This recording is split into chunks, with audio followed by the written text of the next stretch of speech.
true freedom is how they greet them. Good is how they treat them. Then they feed them. To war is where they send them. Then they kill them. It all starts from just walking in the building. But my children are not villains. They have dreams and goals to teach millions. America the beautiful is USA. Under Satan's authority corrupting you every day. Now, reintroducing the plan disguised as a solution. Still scared of the revolution. The Ku Klux, praise God for Bloods and Crips, cause we kill our own, love money and indulge in whips. Bow Wow and Romeo beef is nothing at all, cause they would never battle cannabis or Little Jamal. And nobody want beef, stick to chicken, boneless. Real beef is them hurricane victims, still homeless. So what we're gonna do now is spread these little breadcrumbs around and hope we find our way back to town. I mean, this is the Red Cross is doing everything they can. We already realize a lot of the people that could help are at war right now, fighting another way, and they've given them permission to go down and shoot us. And several, but even in Mississippi, we ended up being the most tragic loss of all.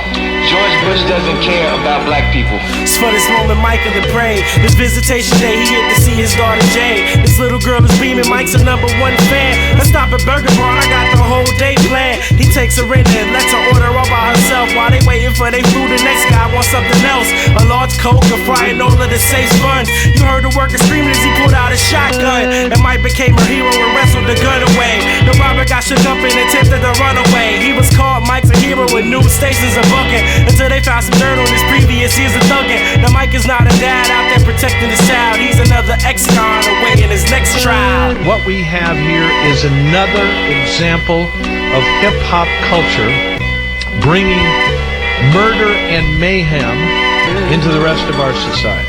Yes, I know the shooter was white. I knew it as soon as he shot himself.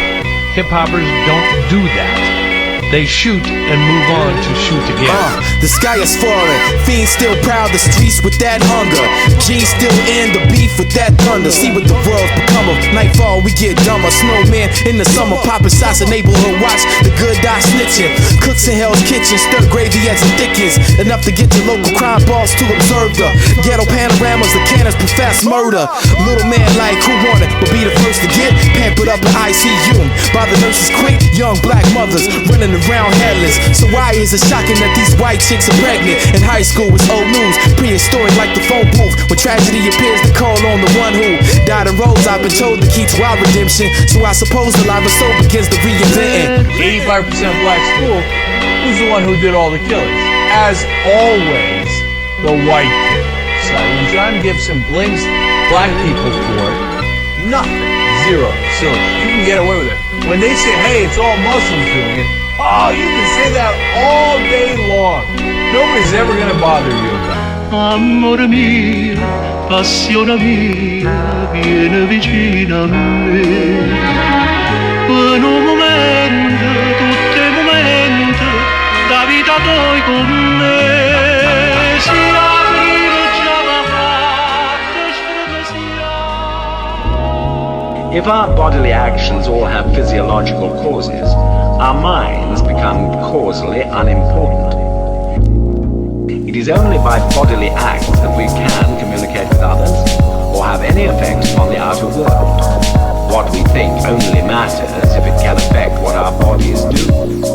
Since, however, the distinction between what is mental and what is physical is only one of convenience, our bodily acts may have causes lying wholly within physics, and yet mental events may be among their causes.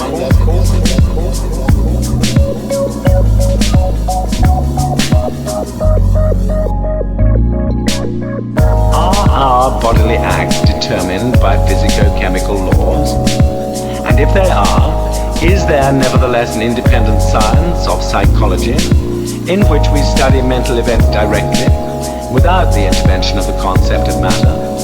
But no sharp line can be drawn between human bodies and the lowest forms of life. There is no sharp line even between living and dead matter. It seems probable, therefore, that physics and chemistry are supreme throughout.